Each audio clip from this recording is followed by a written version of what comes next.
বন্ধুরা দেখুন ঘরের মধ্যে বিষাক্ত সাপ। ওই দেখুন, এ তো জাত সাপ মনে হচ্ছে নাকি? মাথা না দেখলে বোঝা যাবে না। হ্যাঁ না, দারস সাপের বাচ্চা, ভালো করে দেখো। এ দারস সাপের বাচ্চা, দারস সাপের বাচ্চা না এটা? এ দারসের বাচ্চা, আমি বলছি দারসের বাচ্চা, দারসের বাচ্চা, দারস সাপ। আরে ঢোকে না, না ঢুকে গেছে, বাচ্চা দিয়েছে হয়তো, অনেক বাচ্চা হয়েছে। ওই যে একটাই একটাই, তাহলে ওই বেশি বাচ্চা হয়েছে, 2-3খানা মনে হয় ঘরের ভিতরে। দেখুন দেখুন, দুটো তো কই গেল?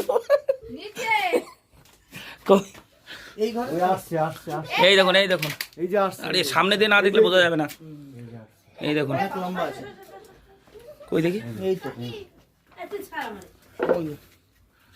দেখুন, এই দেখুন,